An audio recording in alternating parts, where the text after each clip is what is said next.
გამარჯობა ძვირფასო ტელემოყურებლებო. ეთერში мотиваცია. და ჩვენ ვაგრძელებთ ჩვენი ახალი ციკლი ბაზრების, საექსპორტო ბაზრების მიმოხილვა და რა პოტენციალი რა პოტენციალი გვაქვს ჩვენ საქართველოს, რომ ავამაღლოთ ჩვენი წარმოება და გავიდეთ სხვადასხვა ბაზრებზე. აა, ამ ჩემი სტუმარი ეს არის გიორგი ფაკაძე, მსხვილი საექსპორტო კომპანიის Siberia Export დამფუძნებელი და გიორგისთან ერთად ჩვენ განვიხილავთ ყველა საკითხებს აი ამ თემაზე. ну, წინა გადაცემაში ჩვენ გავაკეთეთ საერთო მიმოხილვა, მაგრამ დღეს უკვე კონკრეტულად გადავალთ კულტურებზე და ცალ-ცალკე გავიაროთ ყველა კულტურები, ტრადიციული კულტურები, რასაც ჩვენ ვაწარმოებთ საქართველოში და აღწერთ რა პოტენციალი ნებისმიერ კულტურას აქვს. დღეს ჩვენ ვისაუბრებთ ატამზე და ვაშლ ატამზე. ბატონ გიორგი, დავიწყოთ. რა პოტენციალი ჩვენ გვაქვს, რა სოფლიო ტენდენციები არის ამ დარგში, ჩვენი კონკურენტები რას აკეთებენ, სად ჩვენ ვართ და დავიწყოთ. მოგესალმებით, ბატონ დიმიტრი, მოგესალმებით ტელემაყურებლებს. როგორც დავპირდით წინა გადაცემაში ზოგადი მიმოხილვიდან გადავალთ უკვე კონკრეტიკებზე. დღეს პირველ ნაწილში გადაცემის სანამ ერთწლიან კულტურებზე გადავიდოდეთ, პირველ ნაწილში ვისაუბრებთ ნექტარინზე და ვაშლად ამას როგორც ჩვენთან ეძახიან, მსოფლიო ინდუსტრიაში ნექტარინად მოიხსენიება და ატამზე. გვექნება სტატისტიკები, გვექნება რამოდენიმე ესეთი სადემონსტრაციო ნაკვეთები, პატარა რამოდენიმე წუთიანი ვიდეო, რომელიც საინტერესო იქნება ყველასთვის, როგორ შენდება თანამედროვე ბაღები და როგორ მუშაობს სისტემა და ყველაფერი უკვე პროცესში გამოჩნდება. ახლა ვისაუბრებთ. დღეს მინდა რომ ახლა დავიწყო მასალების გაზიარებით, როგორ პირდაპირ კონკრეტიკებზე გადავიდეთ. აი თუ ჩანს ამ წუთას, აი ვაზიარებთ ეკრანს თქვენთან. დიახ. გამოჩნდა? დიახ. ეხლავე იტვირთება ჩემთანაც. დავიწყოთ. დღეს გვინდა ატმის და ნექტარინის ვაშლატამას პატარა ზედაპირული ბაზრის ანალიზი და კონკრეტიკები იქნება უკვე თვითონ საქართველოს და მის კონკურენტ ქვეყნებსა და სამიზნე ბაზრებზე გაკეთებული, მაგრამ ასევე მსოფლიო ციფრებსაც დავინახავ ზოგად, რას მოიცავს ეს ინდუსტრია მთლიანობაში.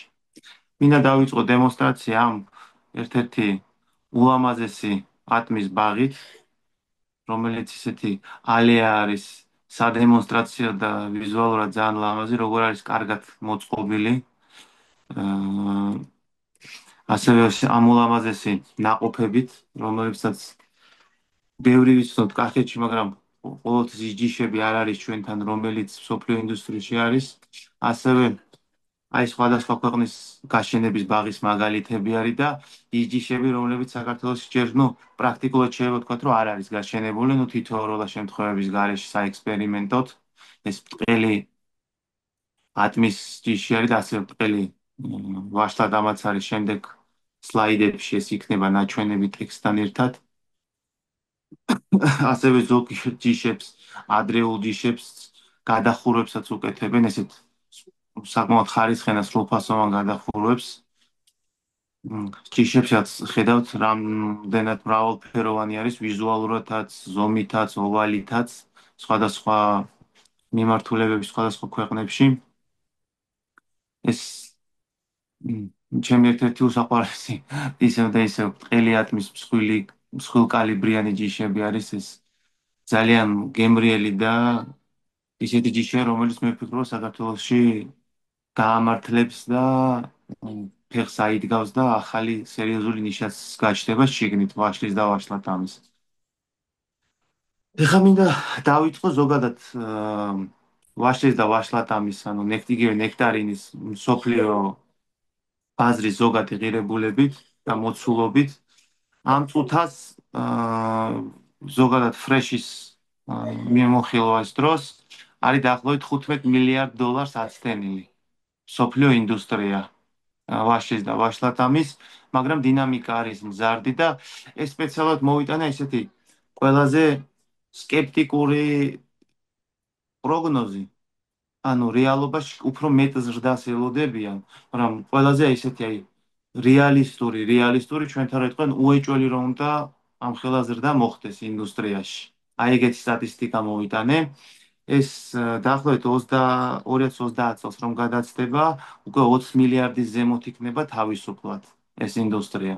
ეს სოფლიო წარმოებაზე მაქვს საუბარი. ნუ პროპორციულად საქართველოს დღევანდელი წილი რო შევიტანოთ ამაში წლიურად 1%-საც კი ვერ ვაწარმოებთ ამ წუთას ჩვენ რეალობაში. სადღაც 0,0 რაღაც პროცენტი გამოდის, ალბათ 0,2, 0,02 ან სადღაც აი ესეთ მოცულობებში ვზივართ დღეს ჩვენ. ესე იგი, ზოგადად ну, რაც არის ცნობილი, რომ ეს ევროპაშიც და ყველა კონტინენტზე ამ ჯანსაღი ცხოვრების წესი იწვევს უფრო მეტი ხილის, ბოსტნეულის და ამ ჯანსაღი საკვების მოხმარებას, რაც ავტომატურად ეს ხილზეც, ბოსტნეულზეც ჩვეულებრივად ვრცელდება, იზრდება ზოგადად დედამიწის მოსახლეობა, იზრდება ზოგადად ჯანსაღი ცხოვრების წესით კვების რაციონი მოსახლეობაში, ამიტომ ხდება ავტომატურად ხილის მოხმარების გაზრდაც. ასევე ერთ-ერთი ესეთი წამყვანი ხილთა შორის ეს ვაშლი და ვაშლათამა არის, რომელიც ძალიან პოპულარული არის ფაქტიურად ყველა წამყვან კონტინენტი, სადაც ამის მასიურად გაყიდვები და წარმოება ხდება. გარდა ამისა, პროდუქტის მოხმარება იზრდება როგორც გადამუშავების სახით, არომატებში, წვენებში, გამაგრილებელ სასმელებში, ლიმონათებშიც, ჩაიშიც, იოგურტებშიც და ალკოჰოლურ სასმელებშიც და კონსერვებში, ყველა სახის ფორმით ხდება ამ პროდუქციის გამოყენება. კარგი იქნება, რომ ჩვენთანაც ეს დამატებითი ღირებულების პროცესები იქნას გაშვებული და არა მხოლოდ დომინირებდეს მხოლოდ და მხოლოდ ფრეშად გაყიდული და ძალიან მცირე წილი ეკავოს გადამუშავებას, ესეც კარგი იქნება როგორც დამატებითი სამუშაო ადგილების შესაქმნელად, ახალი წარმოებების შესაქმნელად და ასე შემდეგ. ბევრ სფეროს დაეხმარება. მმ. შემდეგ მინდა რომ შეერთებული შტატების USDA-ს პროგნოზირებს, რომ ატმიდან ნექტარის გლობალური წარმოების ზრდა იქნება 425,000 ტონით. ანუ ეს ხო 2004 წელზე გაკეთებული პროგნოზია, რომელიც ზრდაც მოხდა ფაქტიურად. ასევე ევროკავშირშიც მიუხედავად იმისა, რომ ძალიან ბევრი არის დღეს გაშენებული, მაინც ხდება ზრდა 65,000 ტონით გაიზრდება კიდე წარმოება მხოლოდ წელს, ანუ 24 წლის შეჯამების შედეგად პროგნოზი იყო, რომ 65,000 ტონით გაიზრდებოდა. ზოგადად მილიონ ტონას უნდა გადაცდეს წარმოება, ეს მხოლოდ ევროკავშირის ჩარჩოში გულისხმობს ამ შემთხვევაში. ასევე იმპორტი იზრდება ისეთ ქვეყნებში, რომლებიც გერმანია არის, დიდი ბრიტანეთი, რუსეთი.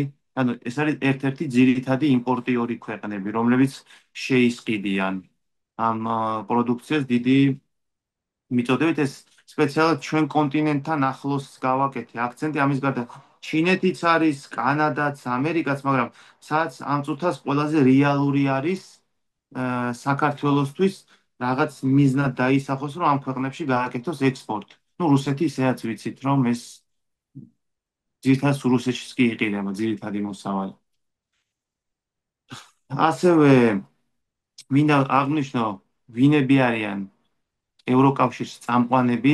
დღეს დომინირებს ესპანეთი, არის ატმის ნექტარის ერთ-ერთი მთავარი წარმოებელი და მის შემდეგ უკვე მოდიან სხვები. იტალია, საფრანგეთი და ასე შემდეგ.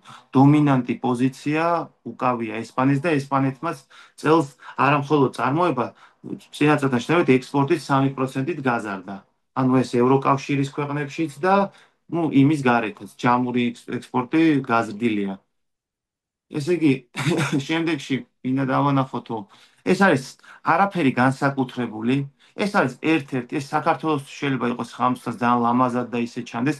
ეს არის ერთ-ერთი რიგითი ჩვეულებრივი გადამამუშავებელი ადგილი, სადაც ხდება შემოტანა, დაფასოება, ამ ყველაფრის ნუ ყუთებში ჩალაგება, ჩაციება და ექსპორტისთვის გამზადება ისე როგორც უნდა იყოს სტანდარტი. თავისი ჩაციების, ჯაჭვის და სხვა პროცესების დაცვით. ანუ ეს შეიძლება ვიღაცამ თქვას, აი, აუ რა ლამაზია და აქამდე როდის მივალთ, არაფერი არ არის აქამდე მისასვლელი, უბრალოდ ამის ორგანიზება არის საჭირო და გაკეთება. ეს არ არის რაღაც სუპერ მაღალ ტექნოლოგიური, ეს არის ჩვეულებრივი სტანდარტი, რომელიც თქვი ძალიან დიდი ხანია დანერგილი არის ნებისმიერ ევროპის რეგიონში, სადაც მასიურად ხდება ამ კულტურების მოყვანა. ანუ ეს არის რიგითი საქმე. კი, ლამაზად ჩანს, მოვლილად ეს ყველაფერი, აი შემდეგ სლაიდსაც ჩავთავ. ყველაფერი, აი ესეთი უნდა იყოს ჩვენი რიგითი კოოპერატივი, რიგითი წარმოება, რომ ჩვენ დავიწყოთ ისეთი პროდუქტის წარმოება, რომლითაც არ ვიქნებით დამოკიდებული მარტო ერთ ბაზარზე და შევძლებთ დივერსიფიკაციას ბაზრების, ღირსეული პროდუქტის წარმოებას, ხარისხის კონტროლის გაკონტროლებას და აი ამ პროცესებში რომ სრულფასოვანი წევრი გავხდეთ ამ სოფლიო წარმოების და არა რაღაც მეორე ხარისხოვანი პროდუქტის წარმოებლები ვიყოთ.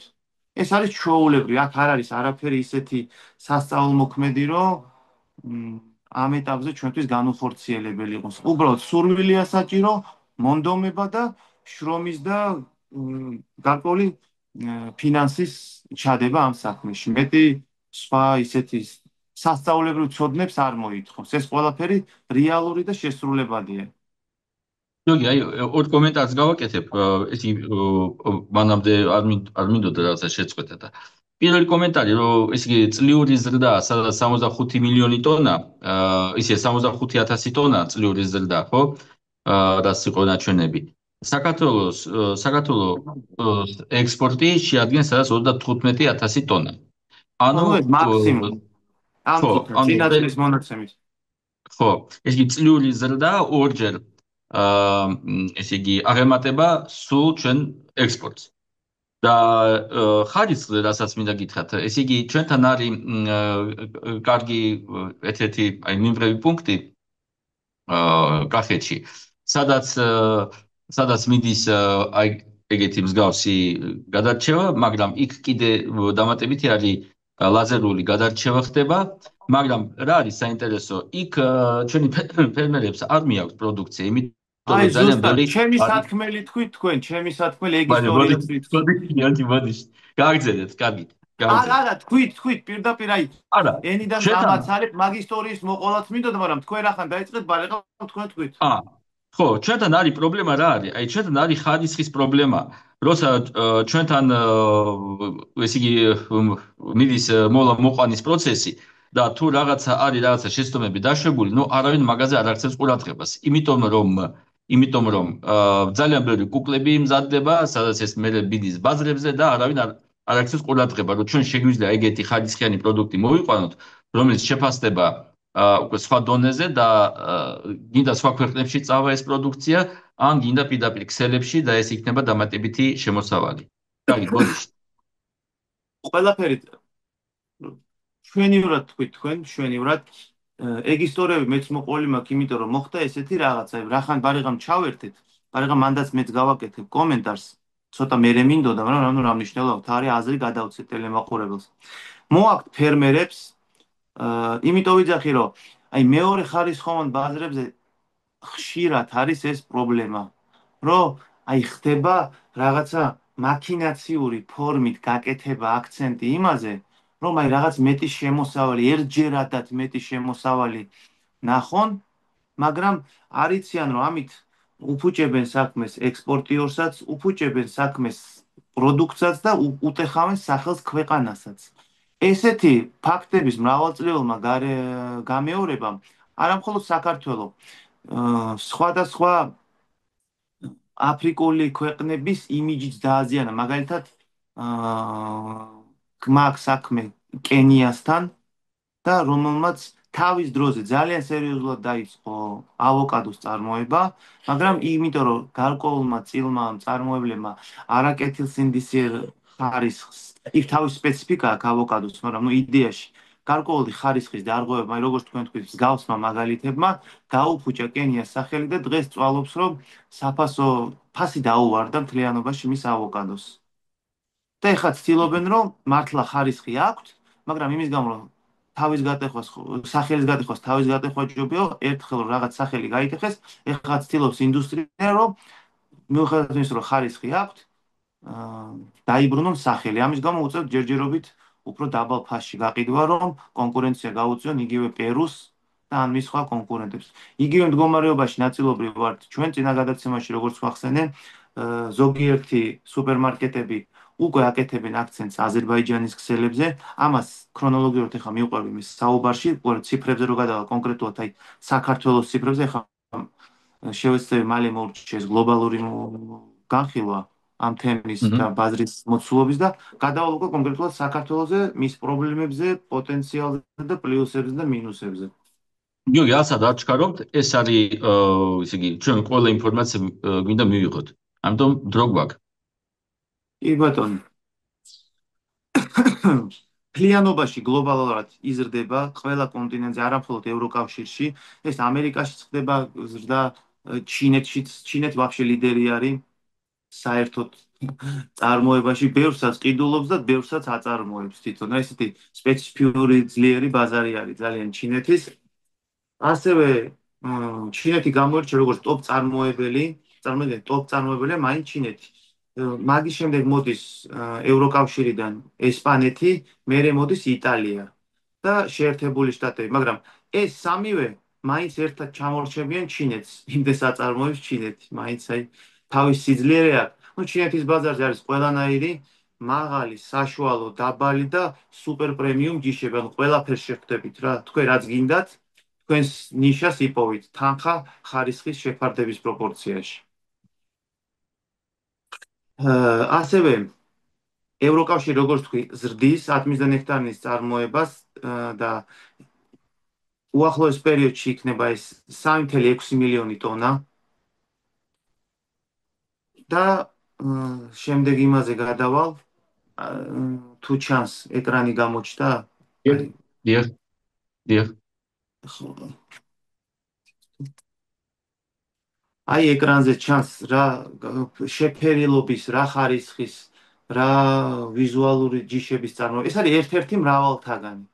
აი მე მგონი თქვენ დიახ. მოგწონთ. და ხარისხის ეთყობა რა ხარისხის ნაყოფი არის, როგორც ვიზუალურადაც ყიდველისთვის ფორმირებული ფერიც, ყველაფერი ესე ვთქვათ, პროდუქტს აქვს გასაყიდი ვიზუალი ძალიან სერიოზული. ესე იგი, მიუხედავად იმისა, რომ ჩამოვთვალე ესპანეთი, იტალია და საფრანგეთი ევროკავშირში, ასევე ხდება უნგრეთშიც, პორტუგალიაშიც, ბულგარეთშიც, პოლონეთშიც ამ ყველაფრის წარმოება, მაგრამ ძირითად წარმოებლებთან შედარებით ისინი მაინც ციფრების დონეზე ვერ ქმნიან წამყვან პოზიციებს. ძირითად ესპანეთი და მის შემდეგ იტალია, საფრანგეთი და всё, აი ეს სამი ელემენტი ევროკავშირში ახდენს მთლიანი ბაზრის ფორმირებას. ეს ყველაფერი დამატებითი წარმოებლები არიან. ასევე ეკონომიკური თვალსაზრისით, როცა კი ინფლაციაც კი გავლენას ახდენს, ან პრობლემები მყიდველუნარიანობაზე, ევროკავშირის ატმისა ნექტარინის მოხმარება სავარაუდოდ მაინც გაიზრდება, რაც გამოწვეული, იმიტომ რომ შიდა ხელმისაწვდომობა თავისივე წარმოება ძალიან დიდი აქვს და არავითარ შემთხვევაში არ არიან დამოკიდებული იმპორტზე და ყოველთვის რაღაცა დარეგულირება იქნება ისეთი, რომ ყიდველისთვის იყოს ეს ხელმისაწვდომ ფასებში მიცემული ისე, რომ ფერმერიც არ ზიანდებოდეს თავის წარმოებით და ნუ ევროპა ისეთი ძალიან ტურისტულად აქტიური ზონა არის. ჩვენც მე მგონი ტურისტულად აქტიური ზონა ვართ და განსაკუთრებით იმ პერიოდებში, როცა ჩვენი პროდუქტის წარმოება ხდება და შიდა ბაზარზეც ხდება ამ პროდუქტის რეალიზება, როგორც ექსპორტზე, ისე შიდა ბაზარზე. ჩვენთანაც არ შეიძლება მხოლოდ ყველაფრის აქცენტის გაკეთება ისე რომ აი შიდა ბაზარი დავიწყებული გქონდეს. მე მგონი ლოგიკა ისე უნდა იწყებოდეს, რომ ჯერ გარკვეული მოცულობა აკმაყოფილებს შიდა ბაზრის მოთხოვნას და პარალელურად ხდებოდეს მაქსიმალურად დიდი რაოდენობის ექსპორტზე გაშვება.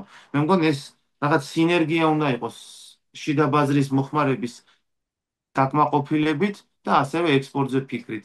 ჩემი გადასახედით ეს ყველაზე ისეთი კარგი ფორმულაა, როცა შენ მოსახლეობასაც აკმაყოფილებ მთლიანად, მას არ ჭირდება რომ მოიძიოს ეს პროდუქტი საზღვარგარეთ და ქვეყნის შიგნითვე დარჩეს ეს თანხა და ასევე ну ექსპორტზე გაშვება ხო უკეთესი არის და უკეთესი კიდე რაც უფრო მეც და ხარისხიანს დაუშვებ.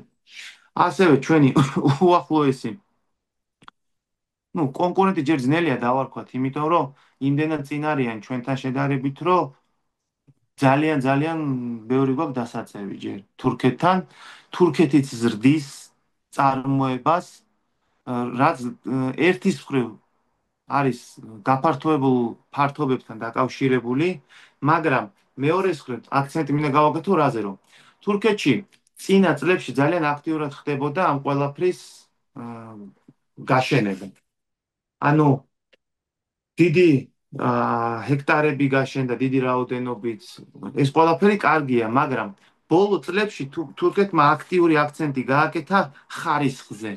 ანუ იგივე აქცენტზე, იგივე ჰექტარზე თუ მოყავდათ გარკვეული რაოდენობა, რაოდენობები გაზარდეს და ხარისხის გაზარდეს.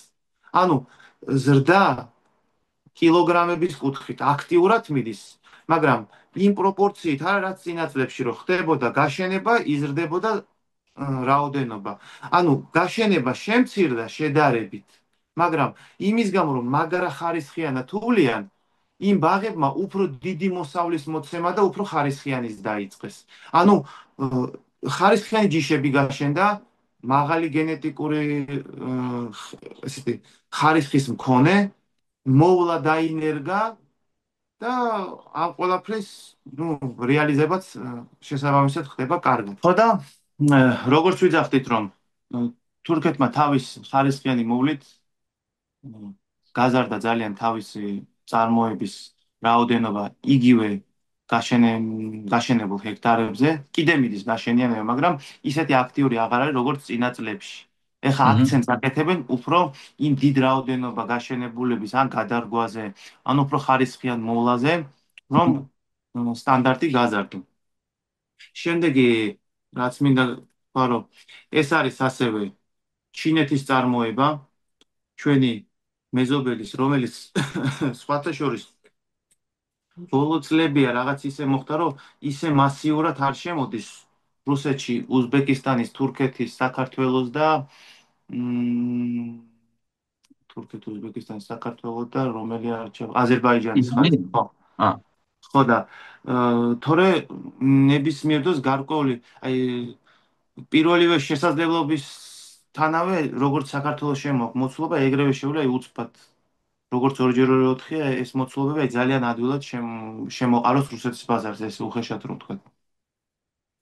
წარმოიდგინეთ, მთლიანი მსოფლიო წარმოების 70% მოდის ჩინეთში.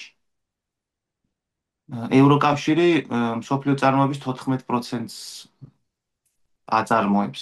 ანუ მიუხედავად იმისა, რომ ყველაფერი, რასაც უყურებთ, რო გონია, რომ აი ევროპაში არის ძალიან ბევრი ციფრების მიხედვით და რეალობაში და მათ რო შევდივართ, ისევ და ისევ ჩინეთი არის 70%. წარმოიდგინეთ, რამხელა ძალა არის და მოცულობები და მოხმარება იმ რეგიონში.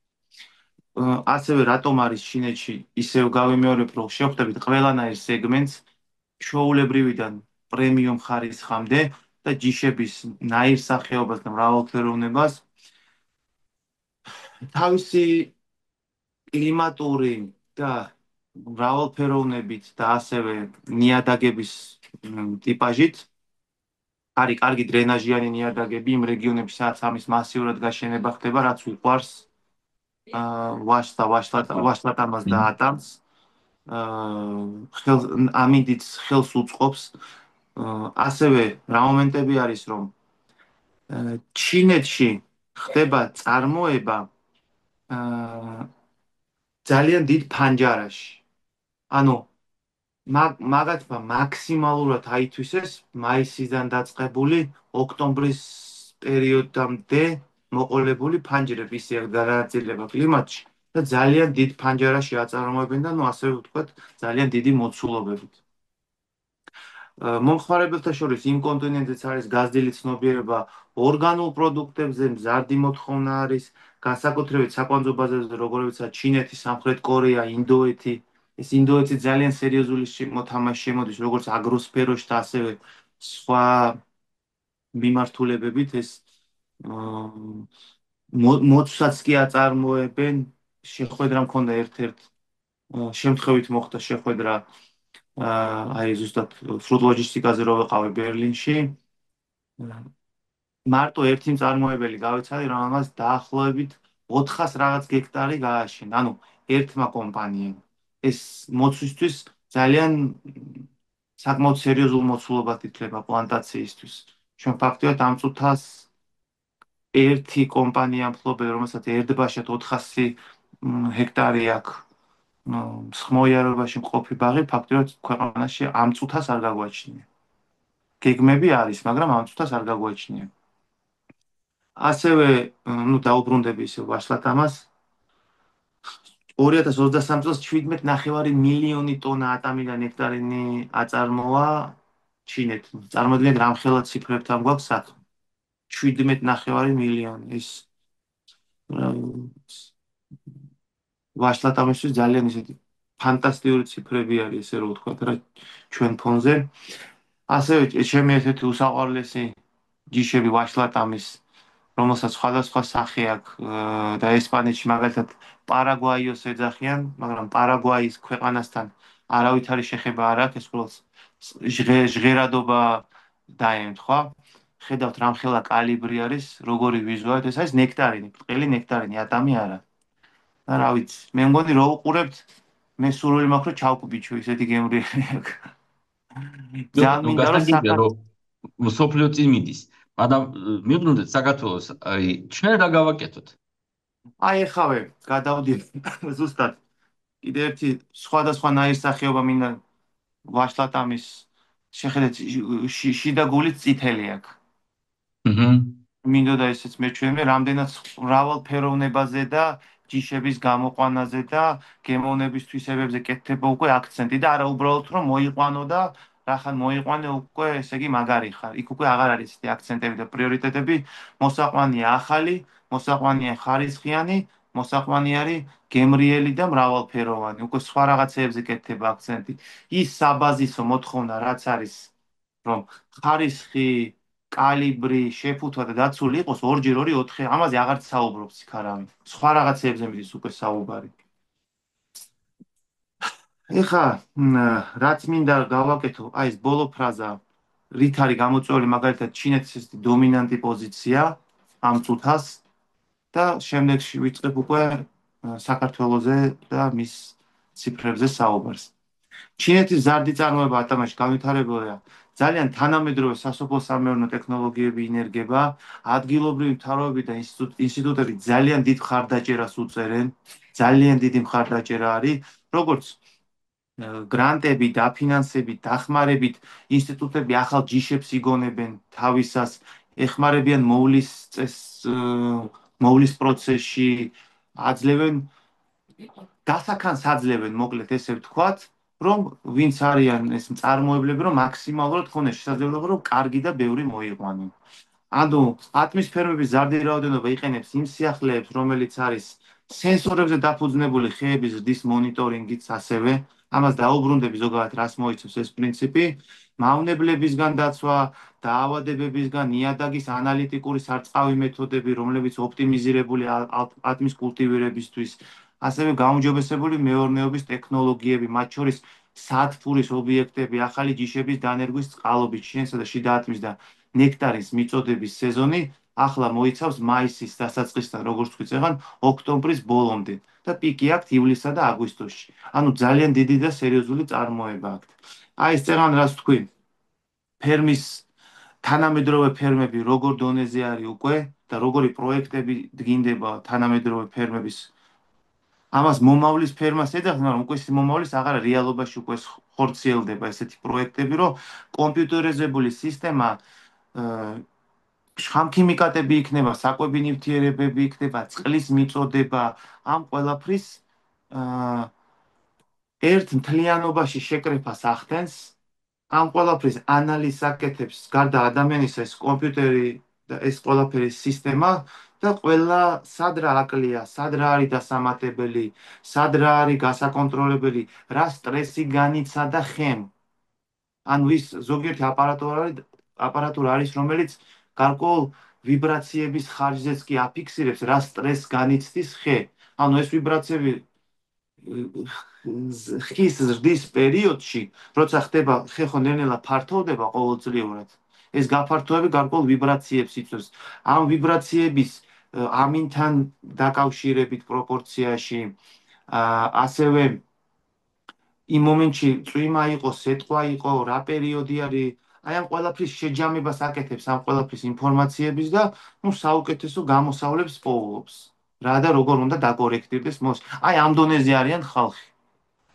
ეხა მინდა რომ გადავიდეთ, როგორც თქვი, ჩვენს ჩვენს რეალობაში, სად ვიმყოფებით ეხა ჩვენ საქართველოს. რა მინდა თქვა, რომ კი ბატონო. ჯერ კიდე სულ რაღაცა 40 წლის წინ საქართველოს საბჭოთა კავშირის დროს ეს უკვე მიდიოდა მაგაზე მუშაობა და ჩვენთანაც არიან სპეციალისტები კიდე დარჩენილი კიდე სპეციალისტები. ერთ-ერთი არის თამაზი ბიჭიაშვილი, რომელიც სანქტ-პეტერბურგის უნივერსიტეტში სწავლობდა და იქ დაიცვა დისერტაცია, რომელიც არის ძალიან საინტერესო პიროვნება და სხვადასხვა ხელსაწყოს უშვებს საქართველოში. და ჩვენ როცა საუბრობდით, მაშინ მითხრა, რომ ზუსტად ეს ვიბრაციები და ზუსტად ეძებნენ ის ფაქტორებს, რომლებიც აღწერენ მცენარეს ხასიათი, მცენარეს ზრდა განვითარება. ეს ნამდვილად ეგრე იყო. მაგრამ ჩვენ ეს ყველაფერი ესე იგი დავშალეთ აბსოლუტურად, მაგრამ იქ, თქვა, ჩინეთში, ევროპაში აგრძელებენ მაგის განვითარება. თორე ჩვენთან ეს ყველაფერი იყო და სამწუხაროდ დავკარგეთ. მართალ დანებთ. გიორგი, მე მგონი გაქვთ გამართული. არა, ეხა ისმის? კი. მართავს დანებთ. ნუ აღარ მინდა ის პოლიტიკურ და რაღაც გეოპოლიტიკებში გადავიდეთ ახლა ამ საუბარში. ნუ რაც მოხდა ეგ პერიოდი იყო, სამწუხარო იყო, რომ როცა ანგრევ ძველს უნდა ახალი ალტერნატივა დანერგო და შესთავაზო. როცა ინგრევა ძველი, მაგრამ სამაგიეროდ ახლით არაფრის ჩანაცვლება არ ხდება, ნუ მაშინ ხდება ის, რაც ხდება, რომ გარკვეულ დონეზე განადგურდა, მაშინ ფაქტიურად შეიძლება ესე ითქვას, რაღაც ინერციით მოდიოდა იმ განადგურებულის ფონზე სოფლის მეურნეობა, მაგრამ დღეს ახლა რაღაც აღორძინება ხდება, პროცესი მიდის, მაგრამ ბევრად მეტი არის საჭირო. უკვე იმ ფაზაზე აღარ ვართ, რომ უბრალოდ მოყვანა იყოს და რახან რაოდენობა მოდის, ეს კარგია. რაოდენობა უკვე აღარ არის დღევანდელ სოფლიო ბაზარზე საკმარისი. შენ უნდა იყო გამორჩეული, უნდა იყო ხარისხიანი და უნდა ზომის, კალიბრის, წონის და გემოვნების ყველანაირ თვისებებს უნდა აკმაყოფილებდე, რომ შენი კონკურენტუნარიანი პოზიცია დაიკავო იმ ტარგეტ ბაზრებზე, სადაც გაქვს მიზანი, რომ შენ განახორციელო ექსპორტი. ნუ შიდა მოხმარებაზე აღარ საუბრობ. ეხლა მინდა შემდეგ ციფრებზე გადავიდე უკვე კონკრეტიკებზე, სად ვართ დღეს ჩვენ საქართველოს, რა რეალობაში და რა პლუსი და რა მინუსები გვაქვს. ჩვენი სამი ძირითადი კონკურენტი დღევანდელ უახლოეს რამოდენიმე წელიწადში, სადაც არის სტრატეგია ექსპორტის, ეს არის რუსეთის ბაზარი. ჩვენ სამი კონკურენტი გვყავს ამ წუთას გამოკვეთილი, ეს არის აზერბაიჯანი, უზბეკისტანი და თურქეთი. ნუ თურქეთის ციფრებსაც მოვიყვან, მაგრამ ამ წუთას ყველაზე მჭიდროდ გვეკონკურენტებიან აზერბაიჯანი და უზბეკისტანი. მინდა ასევე დავანახოთ ჩინეთიც ნაკლებად, სიმართლედ ჩინეთიც როგორი მდგომარეობა არის, აი ხან გამოჩნდება რუსეთის ბაზარზე, ან კონკრეტულად ახლა ნექტარინზე და იმაზე მაქვს საუბარი, ვაშლატამზე, რახან ამას მოვიხილოთ. აი ხან წლების მიხედვით, ახლა გავივლით წლებს. და იქ ჩინეთსაც დაგანახებთ, აი რა პერიოდულობით ჩდება, რა Mhm. მოცულობებით დაახლოებით და როგორ როდის ქრება. ეხლა სანამ გადავალთ საქართველოს სტატისტიკაზე, მინდა დაგანახოთ სად არის აზერბაიჯანის და უზბეკისტანისთვისაც ძირითადი საექსპორტო მიზანი. ზემოთ თუ ხედავთ აი მაუსის ნიშნულით მივიყვან, აი ეს არის აზერბაიჯანის ექსპორტი და ეს არის 51,000 მაგალითად ტონა 2023 წელს, უпростоეთ 45,000 ტონა ეს დოლარში იყო ღირებულება, 45,000 ტონა სოფლიოში გაიტანა, იქიდან 54,000 იყო რუსეთში გატანილი.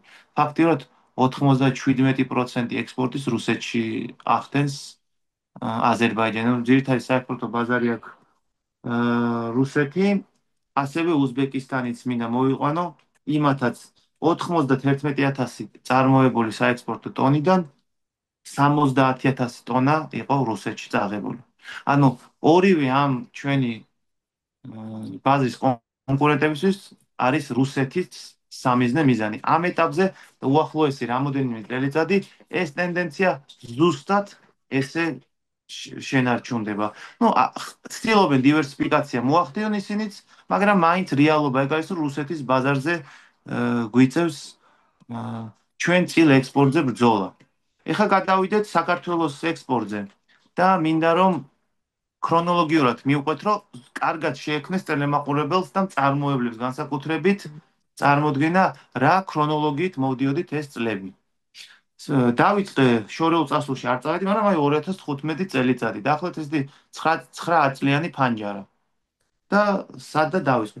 აი ეს ხაზით მაქვს შემოხაზული ლურჯად საქართველო და 2015 წელს ჩვენ მოვახდინეთ დაახლოებით 2200 ტონამდე ექსპორტის განხორციელება. ეს ის პერიოდი იყო, რომ აი გაშენებები როგორ დაწყებული იყო, თქვენს გეხსომებათ, პირველი ნაყოფები რო კარგად მოდიოდა უკვე მეტნაკლებად, რაც მაშინ ეგონათ, რომ ძალიან თანამედროვე ჯიშებს რო გავდნენ და დავიწყეთ 2100 ტონით.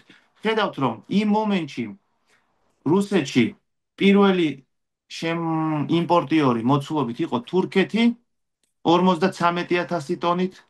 მოყვებოდა, ესეც მნიშვნელოვანი ფაქტორია სერბეთიც, ზოგს დავიწყებულია, მაგრამ ზოგმა არც იცის საერთოდ სერბეთი შემოქონა, რომ შემდეგი მნიშვნელოვანი ფაქტორი იყო სერბეთი 21,000 ტონა. მას მოყვებოდა ჩინეთი 16,000 ტონით.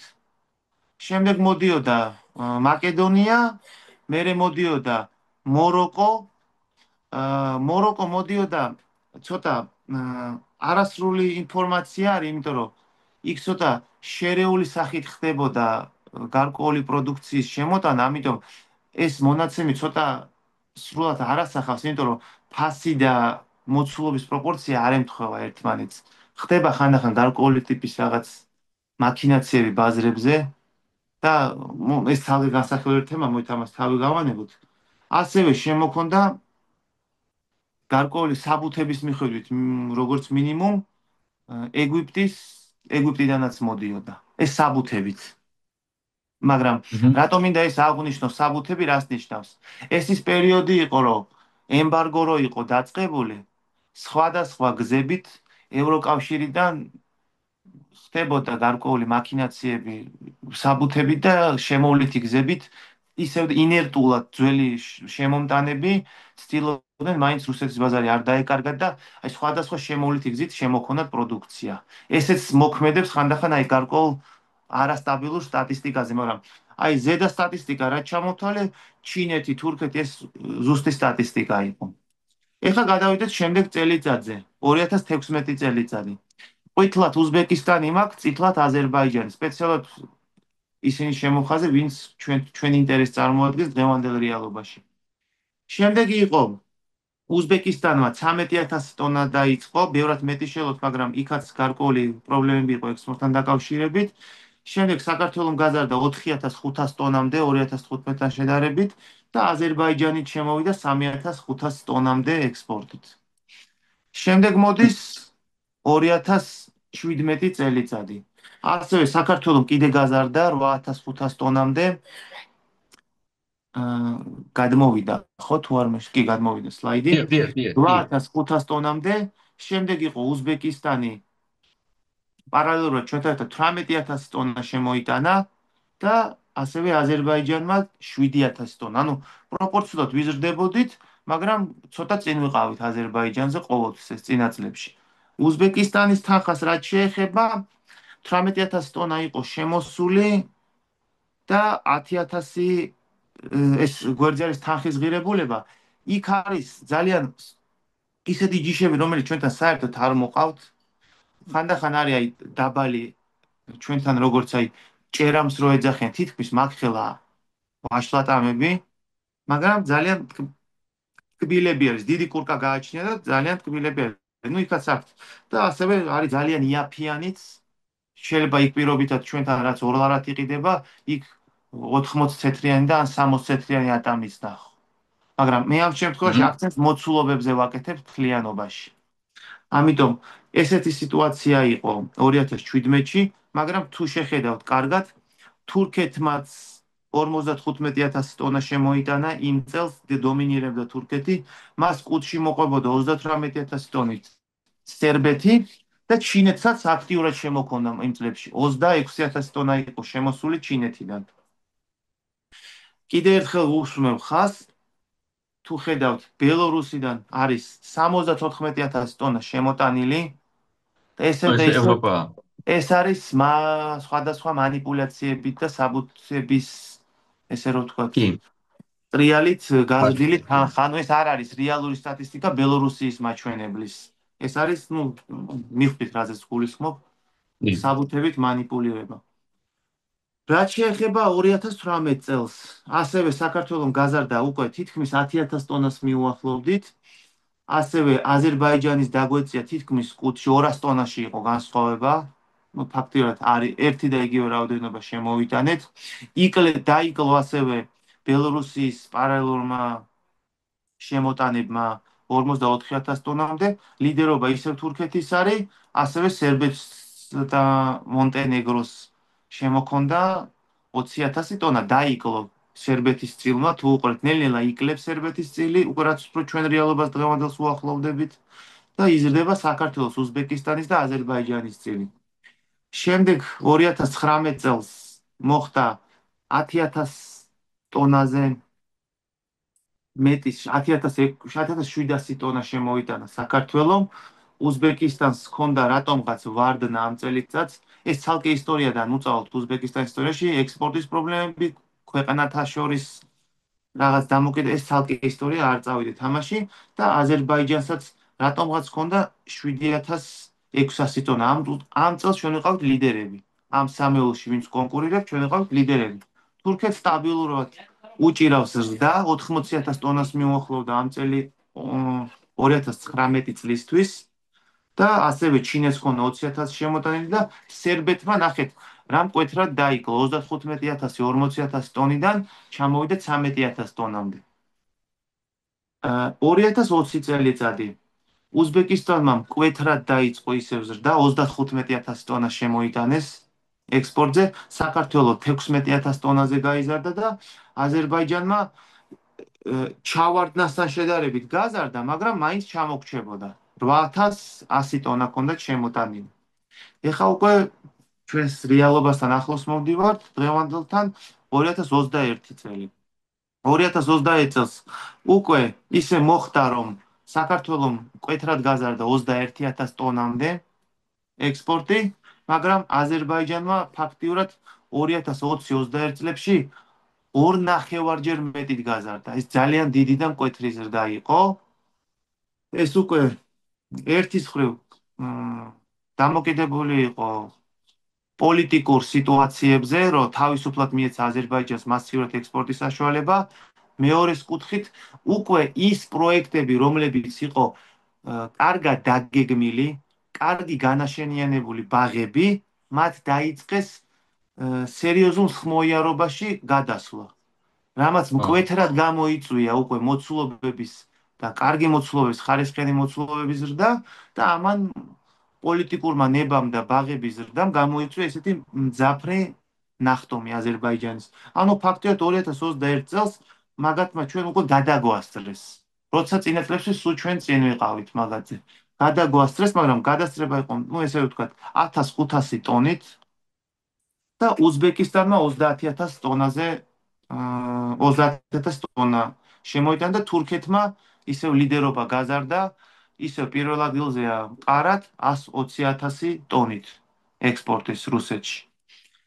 აა, შემდეგ 2022 წელიწადი. ასევე თურქეთი ლიდერობს 153000 ტონა, კიდე 20 დაახლოებით 30000 ტონით გაზარდა კიდევ ერთ წელიწადს. წარმოგიდგენთ, ფაქტიურად დაამატა საქართველოს მთლიანი ექსპორტი თავის ექსპორტს. რასაც ჩვენ სულ ვაკეთებთ საქართველოს, იმდენითვე გაზარდა რუსეთის ბაზარზე ექსპორტი თურქეთმა. ასევე უზბეკისტანის სტატისტიკა მინდა მოვიტანო, რომ 65000 ტონა მოახდინეს ექსპორტი. ანუ იმათმაც ძალიან დიდი და მკვეთრის დაგანახორციელეს. აზერბაიჯანმა დაახლოებით ისე 2000 ტონით ჩვენზე მეტი შეიტანა 2022 წელს. ეხლა მინდა ყველაზე ხარისხიანად და ზუსტად დათვლილ სტატისტიკაზე, რომელიც დღევანდელ რეალობას გვაჩვენებს, ეს არის უზბეკისტანის 2023 წლის 70000 ტონა, ასევე თურქეთის 150000 ტონამდე ექსპორტი და ასევე აზერბაიჯანმა ძალიან მკვეთრად გაზარდა ექსპორტი და ფაქტიურად უკვე ძალიან დიდი განსხვავება არის ჩვენსა და აზერბაიჯანის შორის 44000 ტონა გაიტანა 2023 წელს, როცა ჩვენ იმ წელს 21000 ტონა გავიტანეთ ექსპორტი. ანუ ფაქტიურად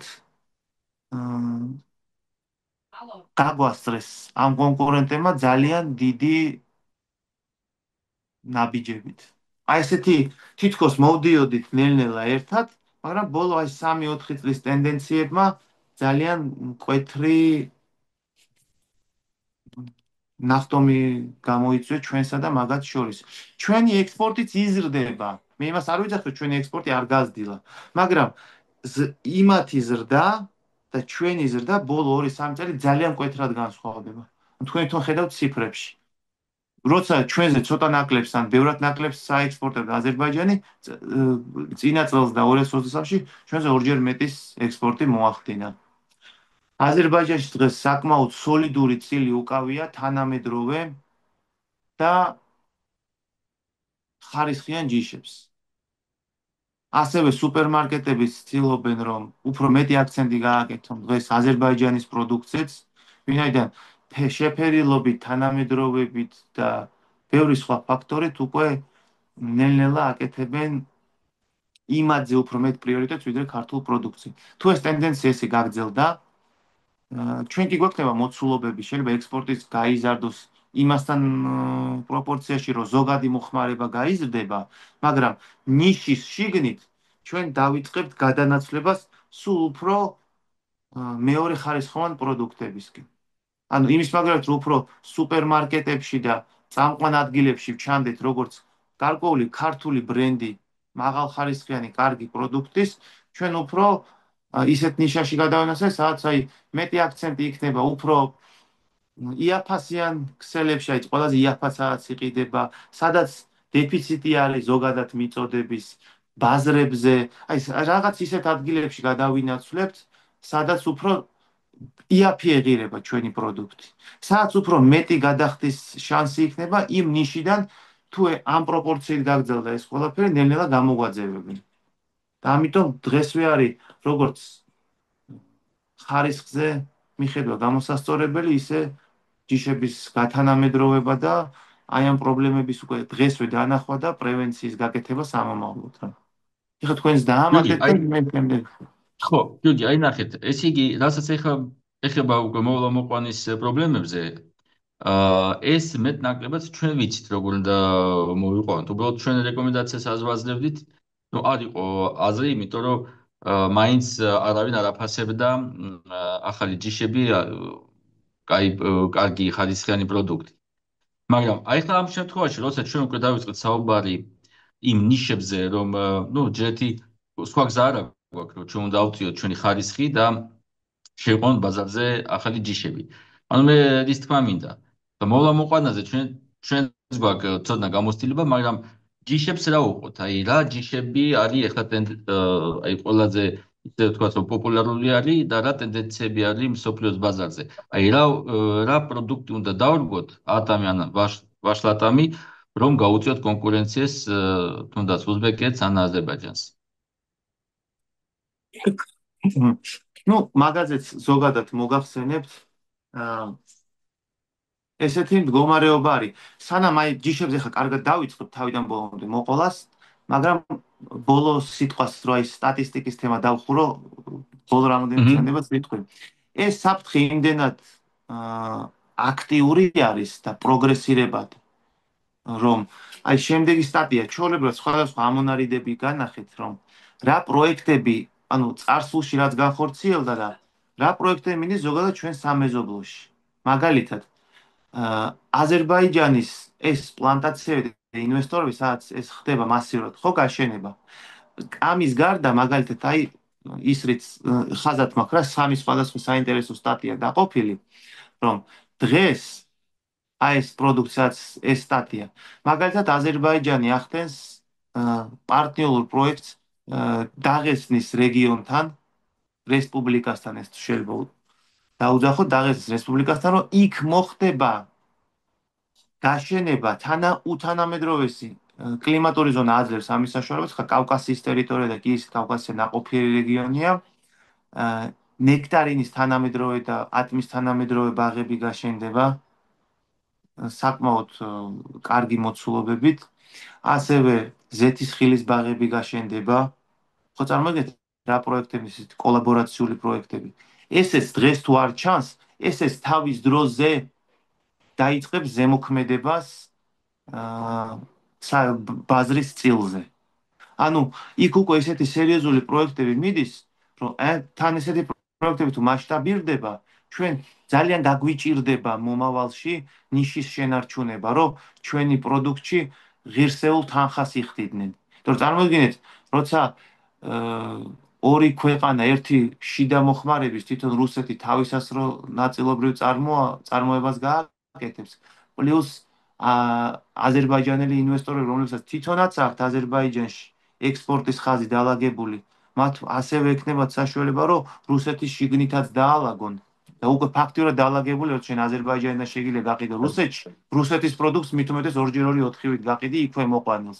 იმიტომ რომ ყველა ქვეყანა მეტნაკლებად პრიორიტეტს აძლევს, მეტნაკლებად არა, პრიორიტეტს აძლევს და პროტექციონიზმს აკეთებს, რომ თუ არის საკუთარი პროდუქტი, ის არ დაიჩაგროს და თუ ექნებათ საკუთარი პროდუქტი, რომელიც შენზე უკეთესი არის, რატომ დაგაყენებენ შენ პრიორიტეტში ან რატომ გადაგიხდიან შენ მეც? არ გადაგიხდიან. შენ მოგიწევს ძალიან დაბალი ფასით მიეზიდო ყურადღება ყიდველის. ამიტომ ავტომატურად ეს ნეგატიურად იმოქმედებს ძალიან ჩვენს ბაზარზე. აი, გიორგი, ახლა ჩვენი მაინც ობიექტურად შევხედოთ, რომ ჩვენ გვაქვს მაინც პრიორიტეტი ის, რომ პრიორიტეტი არა, ეს არის ჩვენი პლუსი, რომ კლიმატური პირობები ჩვენ გვაძლევს იმ საშუალებას, რომ თუ ჩვენ სწორად მოვიყვანთ პროდუქტს, ну, დღესაც ვსაუბრობთ ვარსზე და ვარსავტამზე. თუ სწორად მოვიყვანთ, ჩვენი აი პროდუქტი გემოვნური თვისებებით იქნება ძალიან კარგი. და ჩვენ გვაქვს იმედი, რომ ეგრე იყო ყოველ შემთხვევაში, რომ ქართული პროდუქტი ყოველთვის ჯობნიდა ნებისმიერ პროდუქტს, იმიტომ რომ იყო დარაიონებული თავის დროზე, სად იყო ვაშლი, სად ვაწარმოებდით ვაშლს, სად იყო პამინდორი, სად იყო ციტრუსები, ანუ ჩვენ ეს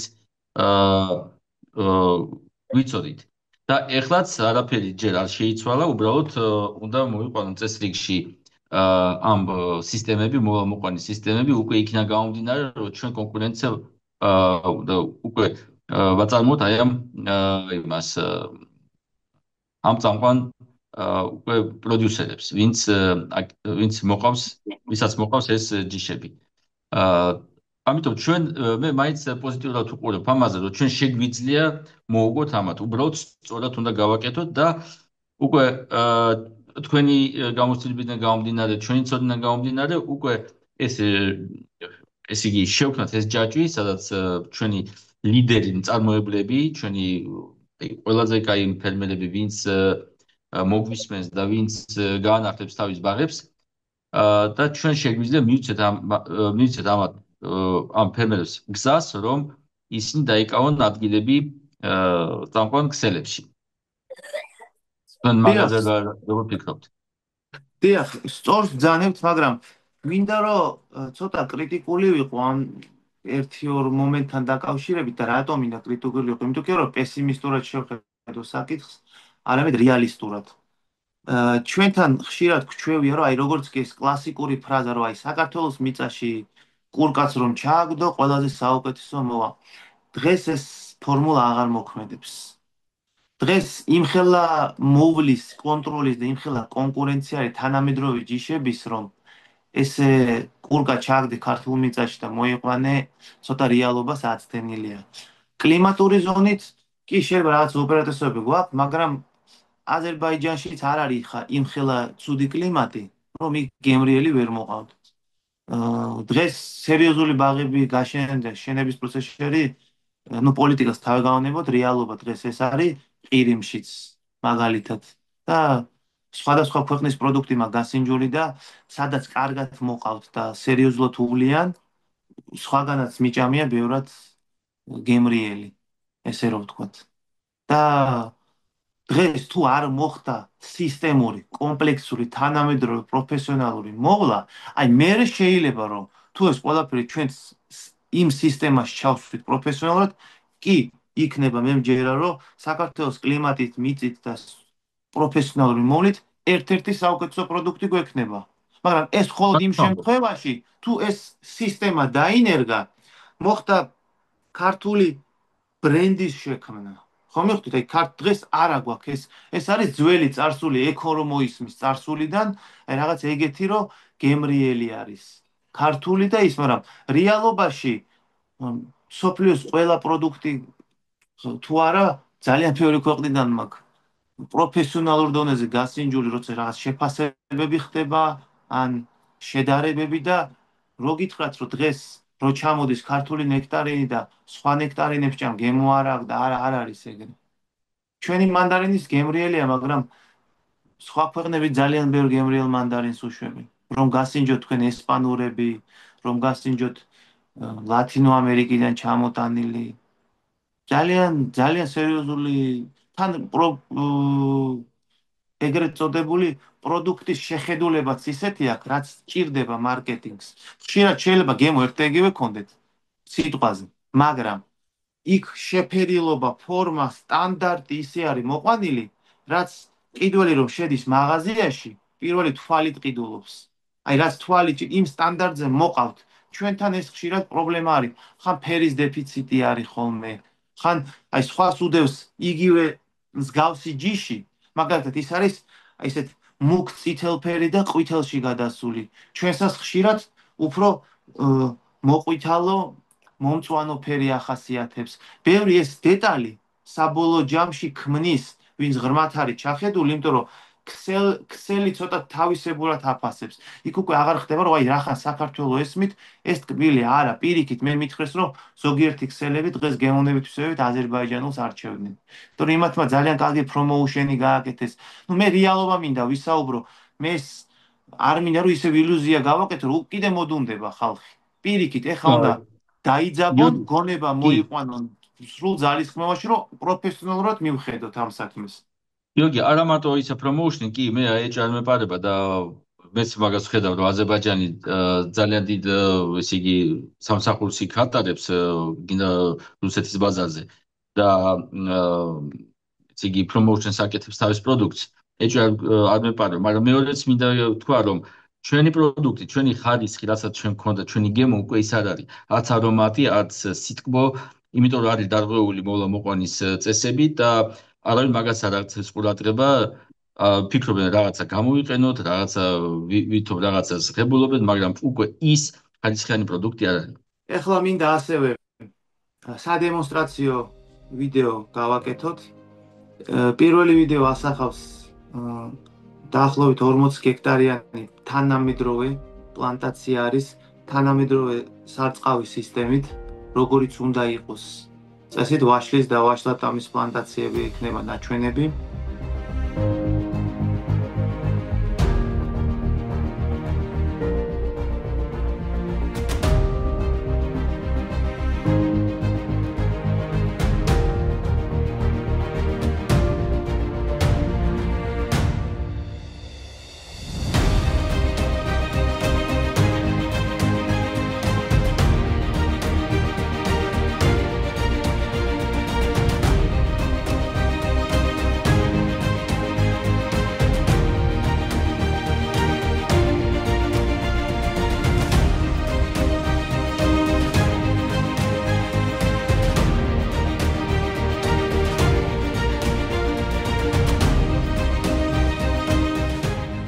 და შემდეგ ვიდეოში იქნება ნაჩვენები. აა ეს იყო პირველი იქნება ევროპის მაგალითი ესპანეთის, მეორე იქნება ამერიკის ერთ-ერთი სპეციალურად შტატ ჯორჯიაზე ავარჩიე ყუთებით შემდეგ ისე ლამაზად ჩანს რომ ფანტაზიაში მაინც საქართველოს მომაგონებდა ჯორჯია რო ეწერა ლამაზად ყუთებს და მინდა რომ ჩვენთანაც აი ესეთი ტიპის აქტიური განვითარება წავიდეს როგორც ბრენდის წარმოქმნა ეს არის ერთ-ერთი უძველესი პლანტაციების გაერთიანება და კოოპერატივის 1890 წლიდან არსებობდა ეს წარმოიდგინეთ საუკუნეზე მეტი ატამს აწარმოებენ თითქმის საუკუნე ნახევარია და ესეთი საოჯახო ერთ-ერთი ვინც არიან ამ კოოპერატივის საოჯახო ბიზნესი შეიძლება დავარქვა თაობიდან თაობას რომ გადაეცემა და თუ რამდენად თანამედროვე მეთოდებით მოყავთ იქ, მაგრამ ეს არის ჩვეულებრივი უკვე იქ მოვლენა, იქ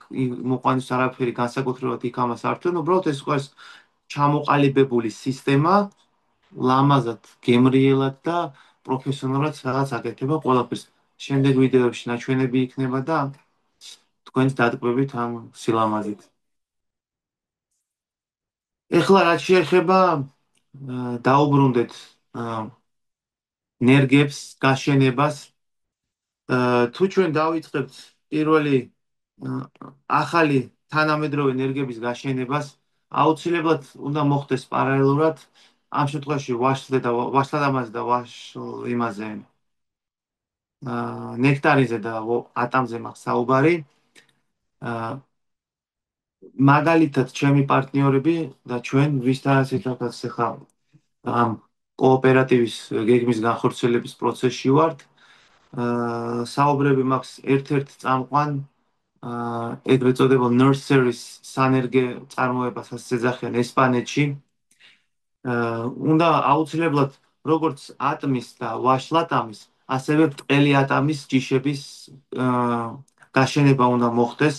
ბრტყელი ატამი დღეს მოცულობის მოხმარებით ატამს და ვაშლატამზე მეტი ჯერ არ არის. სამაგიეროდ გამოირჩევა მკვეთრი ზრდა მიდის ამ ნიშის. იგი გამოირჩევა უფრო მაღალი ღირებულებით, ვიდრე ჩვეულებრივი ღირს ვაშლი და ვაშლატამა, ცოტა კიდე უფრო ძვირი ღირს. ასევე გემოვნური თვისებებიც უფრო ტკბილია, ესე რომ ვთქვათ, და მეტი არომატიც აქვს ზოგ შემთხვევაში. ანუ იგივე კლიმატურ პირობებში მოყვანისას უფრო მეტი სიტკბო მოდის, მაგრამ ისევ და ისევ ეს უნდა მოხდეს მაღალი ხარისხის ნერგების ხარჯზე მოყვანით. რაღაცა კუსტარულად გამოყვანილი, სადღაც სიაფის ხარჯზე არჩეული ნერგი. აი ამ ხელა პროექტის განხორციელება, სადაც კომპრომისზე მიდიან ხალხი, რომ გააკეთონ რაღაც იაფიანი ნერგით. არა, ეს ყველაფერი უნდა მოხდეს მაღალ ხარისხიანი ნერგებით და მე ამ წუთას ვისაც ვესაუბრები ევროპაში პარტნიორებს, ეს არის მხოლოდ და მხოლოდ სერტიფიცირებული ვირუსებზე, დაავადებებზე, მის გენეტიკურ გამძლეობაზე, მის გენეტიკურ პოტენციალზე გამოცდილი ჯიშები, მაღალხარისხიანი განვითარებული ფესვების სისტემით და აი ამ ყველაფერის სისტემური დანერგვა უნდა მოხდეს. ვაშლატამა და ბრტყელი ვაშლი და ვაშლატამა ძალიან თანამედროვე ჯიშები, მე ვფიქრობ საქართველოში ძალიან ეფექტურად იქნება. ასევე უნდა მოხდეს აუცილებლად, სანამ კონკრეტული ჯიში შეირჩევა, პირველ რიგში უნდა ჩამოყალიბდეთ იმ პრიორიტეტში, თუ რა ფანჯარაში გვინდა წარმოება. ჩვენ გვაქვს, მე მგონი, პოტენციალი, რომ არა მხოლოდ ივნისის ბოლოს დაიწყოს მოყვანა და ივლისის დასაწყისში. ჩვენ გვაქვს, რომ უფრო ადრეულ ჯიშებზე გავაკეთოთ აქცენტი და მე ვფიქრობ, რომ შესაძლებელი არის მაისში თუ არა ივნისის დასაწყისში ისეთი ჯიშების ჩამოტანაზე, რომელიც უკვე ივნისის ფანჯარას შეძენს ქვეყანას. ეს საკმაოდ დიდი ფანჯარა არის, თან უკვე ზაფხული ივნისი და ძალიან აქტიური მოხმარება მიდის ამ პროდუქციის. ასევე და აზერბაიჯანის სხვათა შორის და თურქეთს ჩვენზე ადრეული ჯიშები არ გაშენებული და ჩვენზე ადრე ჩამოაქვს ბევრად. იქ სეზონის დასაწყისი უფრო ადრე იწყება. შემდეგ უნდა მოხდეს სწორი ენერგიის შერჩევისთვის, უნდა მოხდეს სწორი მიწის ანალიზის მიცემა, წყლის ანალიზის მიცემა, რითიც მორწყული იქნება ეს კონკრეტული პლანტაციები და რაც აუცილებელია, უნდა მოხდეს სწორი კლიმატური ინფორმაციის მიწოდება სანერგეებზე, რომ აი ამ ფაქტორების გათვალისწინებით საუკეთესო ენერგები იყოს შერჩეული. ეს გამოიწვევს სწორი კლიმატური მონაცემები, რისთვის არის საჭირო, რომ გარკვეულ ჯიშებს ახასიათებს თავისი ჩაციების საათების ქონა. ანუ chill hours Mhm. ეძახიან ევროპაში, Mhm. ამერიკაში და კი, გასაგებია. საერთაშორისო ის არის. სწორი კი. chill hours შერჩევის შემდეგ მოხდება რატო?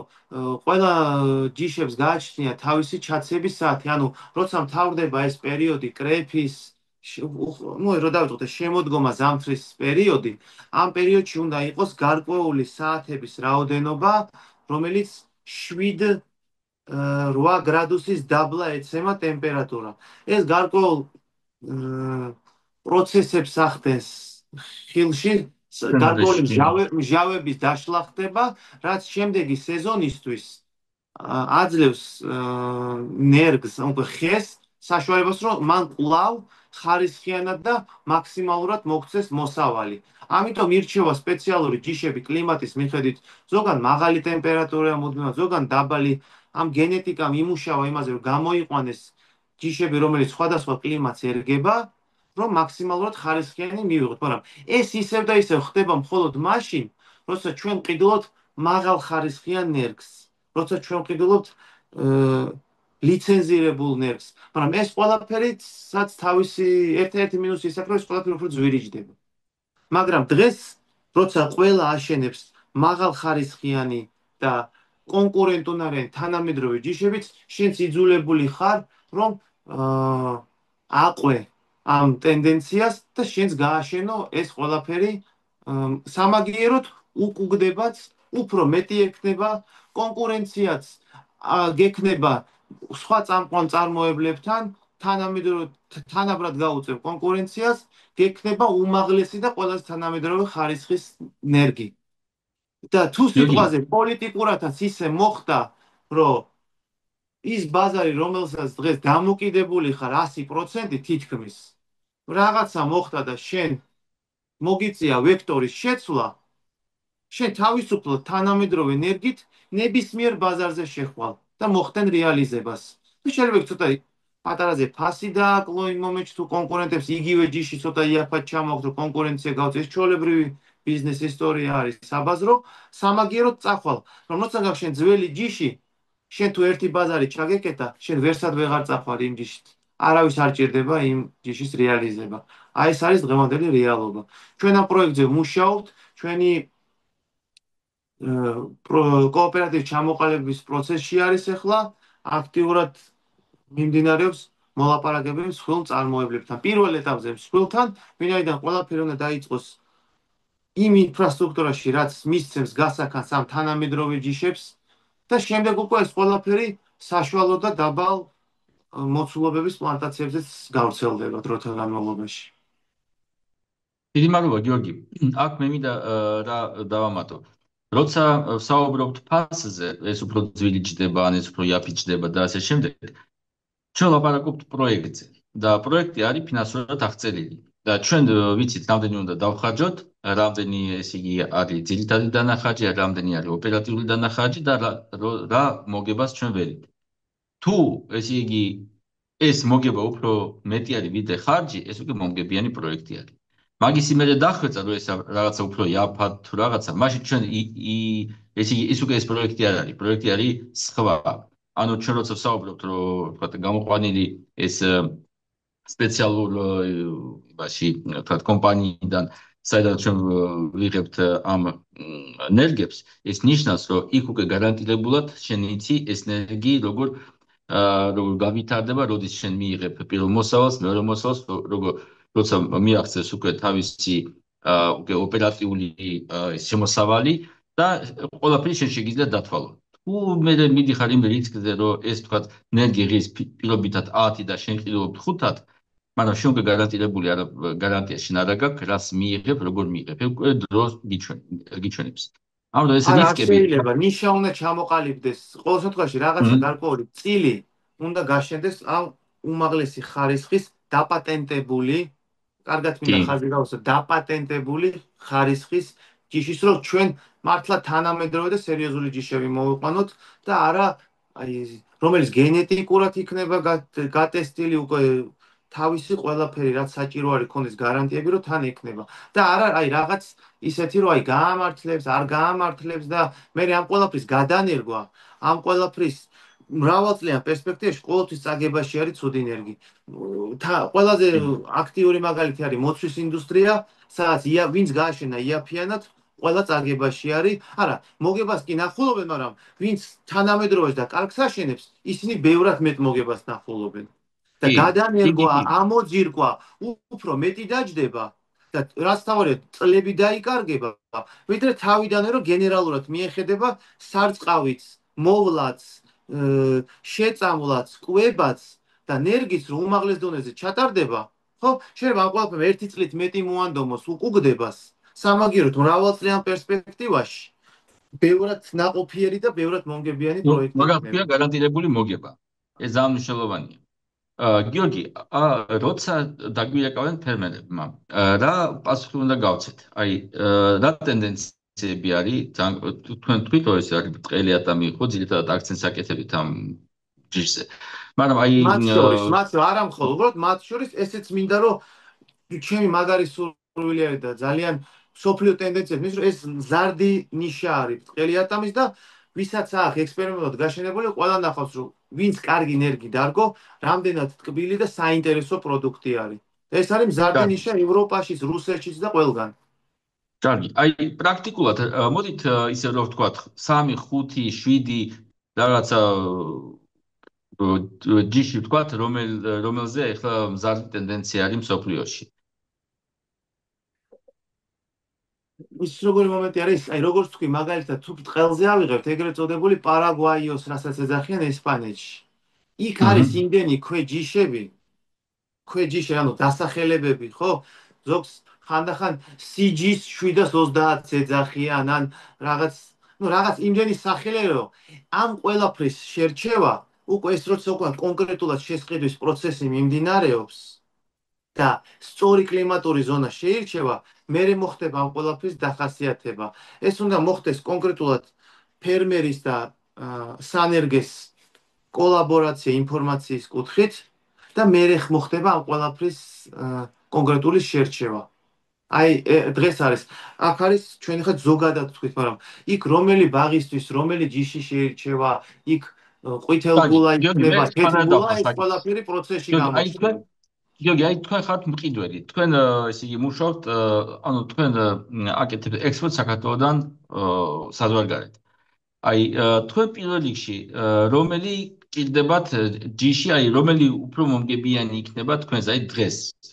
ან ვთქვათ, აი როგორც 2-3 წლის პერსპექტივაში, რას ხედავთ? აი როგორი რა სურვილი გაქვთ, რომელი ვთქვათ ჯიში იყოს აქ უმეტესობაში.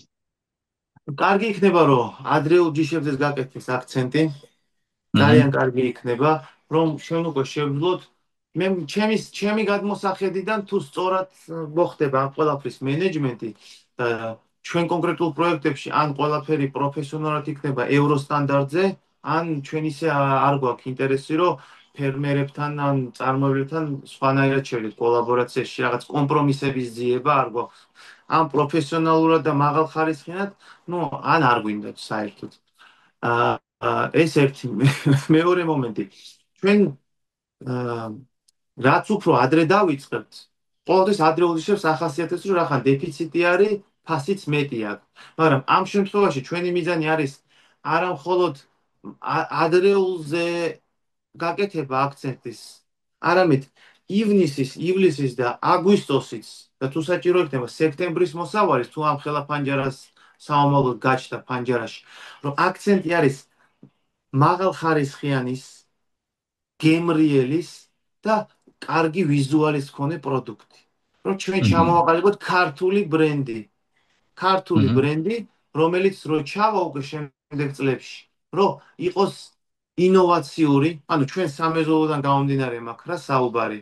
დიახ. ინოვაციური, აი აქაც დაიწყო იმ ესპანეთის ან იტალიის დონის ჯიშების მოყვანა. კარგათაც უვლიან, რომ ეს იყოს გარკვეული ბრენდებით შეიქმნას, თუ გინდ ჩვენი კოოპერატივი იქნება, თუ გინდ პარალელურად სხვა რომ რაღაცა მოთამაშეები გაჩნდნენ საქართველოში, რომელიც აი ამ ბრენდს შექმნიან, ჩვენ ამას ჩვენ აქეთკენ მივდივართ, მაგრამ ამის შექმნას პირველ რიგში რაც არ უნდა ბრენდი იყოს, ხარისხიანი მოსავალი ჭირდება და პროდუქტი. თუ თვითონ არ იყო პროდუქტი, ვერაფერს ვერ შექმნით. პროდუქტი და პარალელურად ბრენდი, რომელსაც ჩვენ მივაწვით ქსელებს, რომელსაც ჩვენ მივაწვით სუპერმარკეტებს და კიდევ გეგმაშია რომ გავაფართოთ ჩვენი ბაზრები და არაფულად რუსეთში, არამედ სხვა მეზობელ და ევროკავშირის მიმართულებითაც გავუშვათ ეს პროდუქტი ღირსეული როცა იქნება. ხო, აი როგორც შევთანხმდით, ჩვენ გვჭირდება ხარისხიანი, კონკურენტუნარიანი პროდუქტი. მე ეგ საწავეს პროდუქტი, ჩვენ ვეცდებით, რომ სხვადასხვა ქვეყნებში გავიდავნოთ ეს პროდუქტი, არ იყო დამოკიდებული ერთ ბაზარზე და მაგრამ ხარისხი. რა თქმა უნდა, ჩვენ ყველა საკითხებზე, ნუ ისევ და ისევ ვიმეორებ, რომ ერთ გადაცემაში არ გამოვა, რომ ყველა საკითხზე ესე იგი ვიცით პასუხი, მაგრამ მოდით როგორ გავაკეთოთ? ეხლა ეს უკვე გადაცემა უკვე ჩვენ ესე იგი დავამთავრებთ, მაგრამ უკვე ის შეკითხვები, რასაც წამოვა ფერმერებისგან, ჩვენ მაგას შევაგროვებთ და თქვათ აი მომავალ გადაცემაში მაგალითად მე მინდა რომ ეწლიანი კულტურა განვიხილო თქვათ აი ტომატები, როგორც დახურული გრუნტი, ისე ღია გრუნტი პერსპექტივებზე ვისაუბროთ ამაზე და მათ შორის რაც გვექნება ახლა საკითხები ჩვენ რაღაცა დრო გავყოთ და უპასუხოთ ესე იგი ამ კითხვებზე, რასაც ეს გადაცემა უკვე გააჩენს. მე მგონი ეგრე ჯობია. დიახ, ჩვენ გვაქვს ისევ ერთხელ გავემეორებ პროექტი, ვისაც სურვილი ექნება და რეალური მიზანი აქვს სერიოზული ინტენსიური თანამედროვე ბაღების გაშენებაზე. ჩვენი პარტნიორები არიან ევროპაში ერთ-ერთი საუკეთესო სანერგეებისთანაც საუბრები გვაქვს. აგრონომებიც იქნებიან, რომლებიც ჩამოვლენ და თავის როგორც მინიმუმ საწყის ეტაპზე გაუზიარებენ ჩვენს ადგილობრივ აგრონომებს თავის გამოცდილებას, ასევე ვინც ჩვენთან საპარტნიორო პროექტში იქნება, ჩვენ წავიყვანთ ფერმერებსაც და აგრონომსაც ჩემს მეგობრებთან, კოლეგებთან, პარტნიორებთან ევროპის საუკეთესო პლანტაციებზე და კოოპერატივებში. გარდა იმისა, რომ აქაც ჩამოვა ეს ხალხი, ასევე იქაც იქნება გამოცდილების გაზიარება, რომ ყველა მხრივ შევძლოთ ახალი გამოცდილების და პროექტის ჩამოტანა და ჩამოყალიბება საქართველოში. და ეს ყველაფერი მაკეთკენ მივდივართ რა მოკლედ რომ ვთქვათ. კი სათავე ვისაც ბატონო. აქვს სურვილი, შეუძლია დაგვიკავშირდეს, თქვენ დაგისვამეთ კითხვებს და ჩვენ ნახავართ ზათვართ კოლაბორაციისთვის. კი ბატონო. ძალიან კარგი. ძალიან დიდი მადლობა. დიდი ესე იგი მადლობა. მომავალ კვირაში ჩვენ განვიხილოთ ესე იგი პამინდურის თემა, თუ როგორც მაგალითი. დიახ. მე კიდე სხვა უკვე კულტურებიც დაგვემატება. ნუ ჯერჯერობით ეს ეგ იყო დღევანდელ გადაცემაში. დიდი მადლობა გიორგი და მოვალ შეხვედრამდე. დიდი მადლობა. დიდი მადლობა თქვენ ბატონ დმიტრი და დიდი მადლობა მაყურებელს, რომ ეს პერიოდი ვინც დაინტერესებული იყო და შეიძლება ვინც არ იყო დღემდე დაინტერესებული, იმედია მოეწონათ ის ბაღებიც, რასაც ვიდეოში იყო ზოგადი დემონსტრირებისთვის ინფორმაცია და შემდეგ შეხვედრამდე.